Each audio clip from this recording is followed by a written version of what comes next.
And now a point extra. I sat down with Mayor Adams and Randy Mastro right before the mayor made the announcement that Mastro would be his new first deputy mayor. Enjoyed the interview and thank you for watching. Okay, so Mr. Mayor, you have an announcement to make today. Just really excited about having our new incoming first deputy mayor. It's going to be Randy Mastro. His experience, his dedication, his commitment, and the full scope of his life is really allowing him to serve in New York at this point and at this moment. I'm just really happy to have him on board. Why'd you pick him? For a number of things. Probably the best thing is going back so many years. I have known him during his time under the Giuliani administration. I have watched in admiration as the co-chair of the Legal Aid Society. I've watched what he has done to stand up for those who were impacted by 9/11, how he has fought for racial equality, and just really willing to say, who's my client? I'm going to fight for my client. Now his client is 8.5 million people, and he's going to fight for them. So I'm sure that there were a lot of people who wanted the job. Why did he ace out all these other people to become your chosen one? Listen, a world-renowned, respected litigator.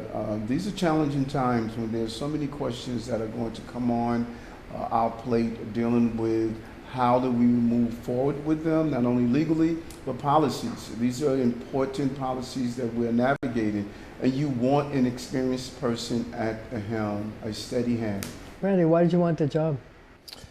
Well, I wasn't looking for a job, but as you know, Marcia, I was drawn to public service last year, and sometimes things have a way of working out. So this wasn't necessarily the circumstance in which I expected to come back to city government, but it is the circumstance where I'm needed to come back to city government, and I am extremely grateful to the mayor.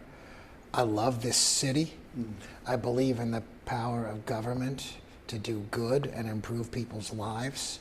It's not about right versus left. It's about right and wrong. And we're here to do the right thing for New Yorkers. So I am honored and proud to serve. So what's the mission? You have 9 months. He has 9 months. What's the mission that you're giving him, and what do you see your mission? Let's start with you. Yeah, no, so true. In the 5 years and 9 months that I have left as the mayor, there are a lot of things I want to lay down right now and continue. And there's also a footnote. We have to be real honest. It was really unfair and unfortunate how this lifetime public servant was treated during the Corporation Council interview, during the Corporation Council, City Council interviews. This is a public servant, and we should never reach those levels of unprofessional behavior. So since you brought that up, do you think the City Council is going to be upset with this appointment? I think we should be focused on how New Yorkers feel. Government officials should never put in front of the everyday New Yorkers. New Yorkers are going to see an experienced leader that is going to take over as the first deputy mayor during a time when leadership is so important. And that is who we should focus on. Resume, let's look at his resume. Is he the best man for the job? If you walk away with anything other than yes, then you have your own agenda and not the agenda of the people of the city. And you're going to have to work with the City Council. Yes, and I say the same thing today that I said a year ago, which is whatever you've thought or said in the past, that's then. This is now. The point of government is to communicate, to find common ground, and to make progress for all New Yorkers. Remember, when I served in a very similar capacity in the late 1990s, I was working with a city council that was 45, 46 Democrats to a handful of Republicans, and we got through groundbreaking, historic legislation protecting same-sex couples, taking on the mob and the private carding industry, doing historic things. I say to the City Council today what I said to them then. My door will always be open. I will always be someone who listens and wants to reach across the aisle to get things done, and now we'll have a chance to prove it. And that's how it was during my days with 100 Blacks in Law Enforcement Care. There was tension during the time with the mayor, but I was always able to speak with Randy, always. He was willing to listen. He was willing to see if something makes sense and implement that. Now I look at 30 years later, I'm able to draw on that experience and say, So in talking about Randy's mission, one of the things that's happened in the last few days is the fact that the council came up with a report on Rikers Island that recommends, admits what you've been saying all along, which is that 2027 is not that you can't close the jails by 2027. So I guess my question to you is, will Rikers be part of Randy's portfolio? Because one of the recommendations in the report was that you should have two people talking about closing Rikers, one in the corrections department and one in your administration. Is Rikers his portfolio, or do you see it as your portfolio? He's the first deputy mayor. He's the one under the mayor. And so all of these items are going to, in one way or another, touch his portfolio. So do you think you're going to appoint somebody, in corrections department and in your administration to try to honcho moving towards closing Rikers? We're going to look at the report, and we're going to come up with a real strategy to live out what I've been stating all along, that 2027 was not reasonable, and building 4 jails that would house 3,600 people when we currently have a 7,100 population. We have to be honest about what's in front of us and not saddle taxpayers with billions of dollars in costs for something that's not going to solve a problem. So do you think you have to add more jails? Do you think you have to keep Rikers open for a lot longer because there's so many? I mean, the jails only hold about 4,600 people. You're almost double the amount of population today. How do you deal with that? It was a flawed plan previously, and we have to be honest about those 51% that are dealing with mental health issues, 20% are severe, and start talking about one of those jails, as I stated, turn into a state-of-the-art mental health facility. We have to think differently based on the reality that we're facing. Would that jail that was dedicated to mental health would be on Rikers, or would it be one of the 4, or would it be yet another location that has to be found? That's part of the conversation. We are open to solve the problem, and we're not going to dig into just one place and be closed-minded. And that's why we need the forward thinking of someone like Randy, who has saw so many problems over his career and came up with solutions. Maybe too early to ask you if you have an idea about it, but I wonder what your thoughts are just about the idea that, right now you're supposed to close Rikers in 2 years. I mean, is that doable, and what is doable as you look down the road? Well, I think everyone is starting to face certain realities and acknowledge certain facts. And we have to use our common sense, and people of good faith will do that. But we have priorities in this city. Number one, public safety, where there have been tremendous advances, and crime has been coming down in the major categories, subway crime coming down. We have to be and continue to be a city of economic opportunity. Historic record job growth in this city, the most jobs ever in city history. And we have to be a place where New Yorkers can afford to live. That's affordable housing.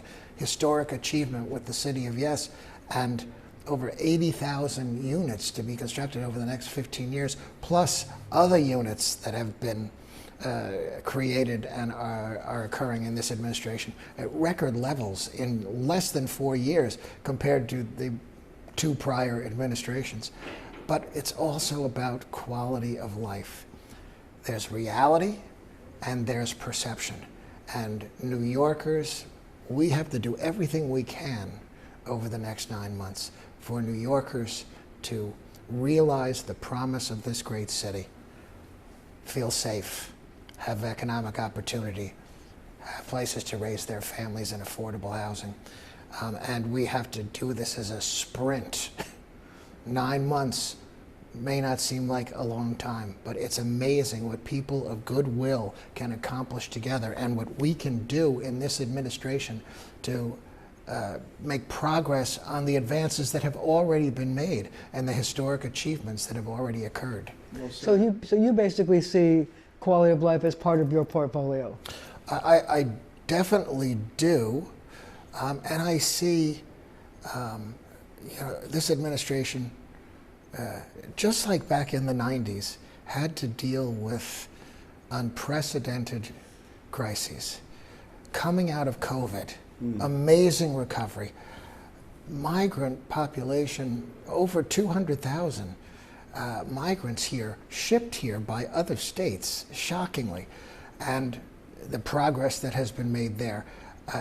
Now it's time to focus on what we do to improve quality of life, to recognize that there are people living on the streets and how to help them get to a better place, mental health problems, housing solutions, put all the good resources of this city to bear to address those problems. And when New Yorkers feel it, they will respond. And I think they know that we're headed in the right direction in a lot of areas, but quality of life is always a key to prosperity in our city. So I view my role as helping this mayor and this administration and our great city continue the advances in public safety, economic prosperity, affordable housing, and quality of life. And as that relates to helping those less fortunate, those with mental illness problems who really need help and need to get off our streets. It's not humane that they're on our streets. It's not good for our city. Help find solutions to those problems. And when we do, all New Yorkers will be better for it because we love this city.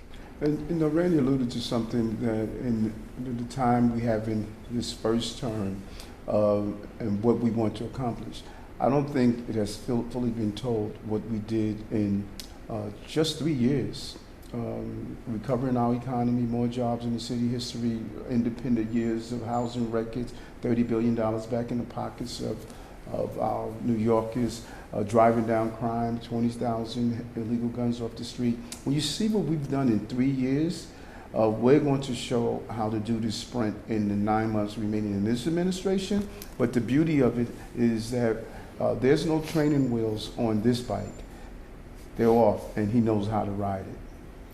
So my next question is this: does this free you up to make your case to the people for re-election? I make that case every day, but having Randy there, it really helps in ensuring I have a steady hand at the wheel, and with my chief of staff, Camille Joseph-Wallach, who has really shown her leadership skills during turbulent times. It always helps you to make sure you have great leadership so you can do the things I want to do. I want to be out among the people in this city and shake hands, kiss babies, and show how well we're doing for those babies and families in the city. Sounds like a campaign in the making here.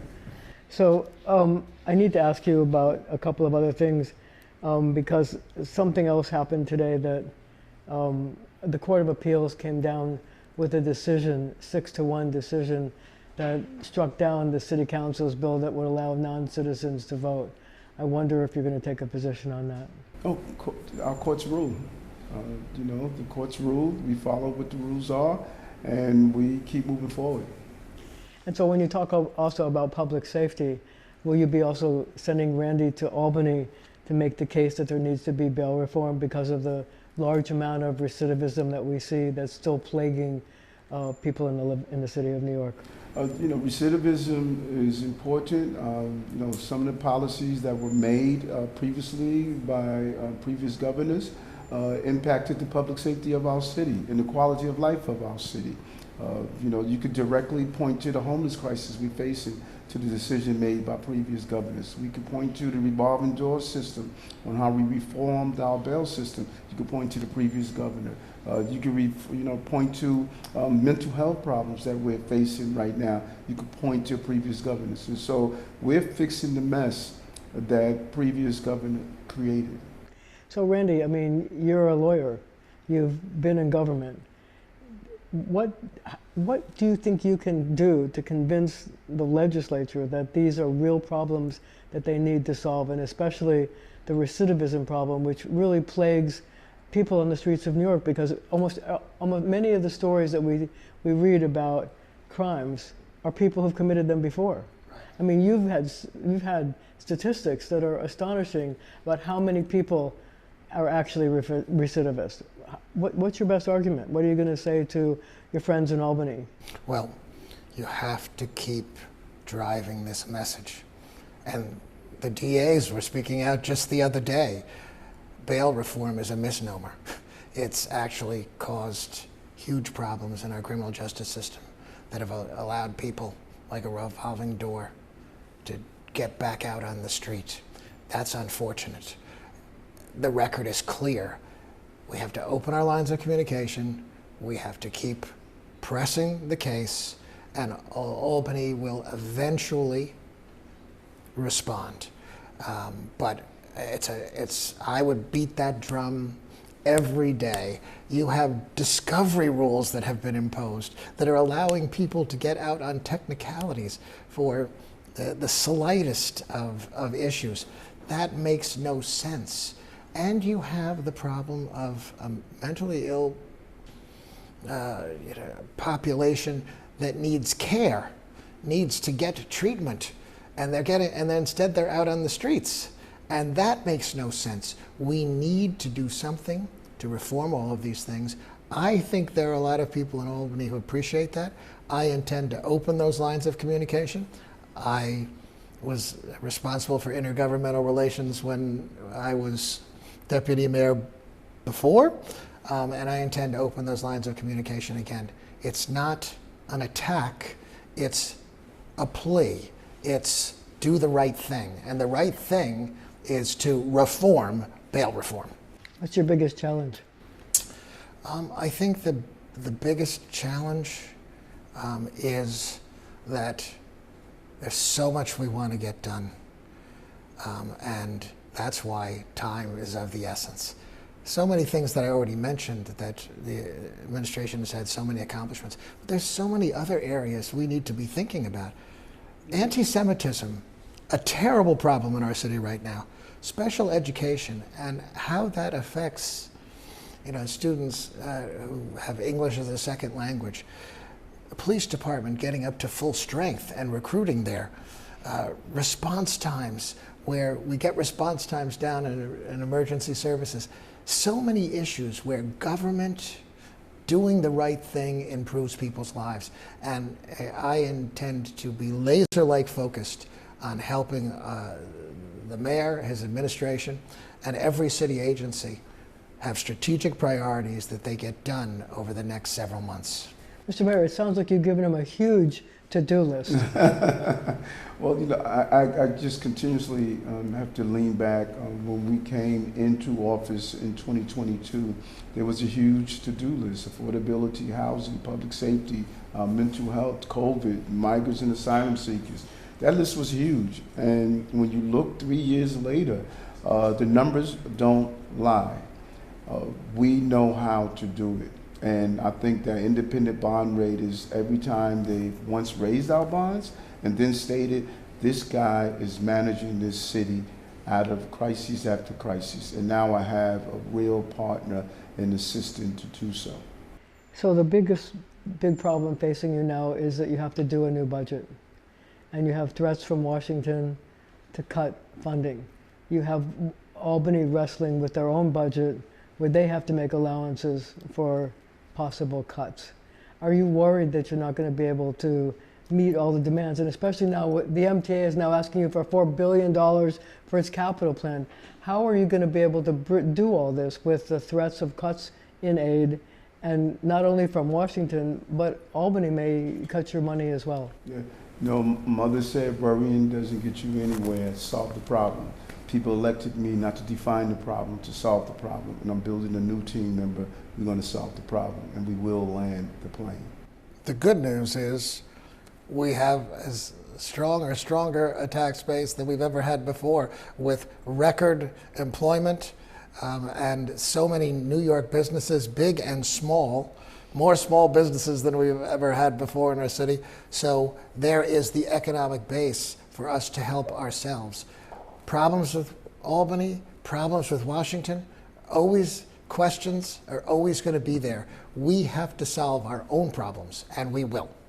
So last question. Yes. So what do you want New Yorkers to know about your appointment of Randy Mastro? And then I'm going to ask you what you want New Yorkers to know about your appointment, period. First you. Listen, tough times, you need to call on tough people to deal with challenging moments, and this is the best to do so. And so we need to put personalities to the side and put professionalism on the forefront. You want the best fighter when you're in crisis like we're seeing now. And The best fighter. Yes. He's the best fighter? Yes, he is. Randy? Well, Are you the best fighter? well, as your old paper, the Daily News, said about me the last time I was in the City Hall, I'm both a wartime and a peacetime consigliere. So I like to think that I can do both. But the fact of the matter is that there is dignity in public service. It's a calling, and I'm answering the call. And I intend to do everything I can for the city I love to improve the quality of life here and continue the progress that's been made and to make even more progress. Because working together, we can make this great city even greater.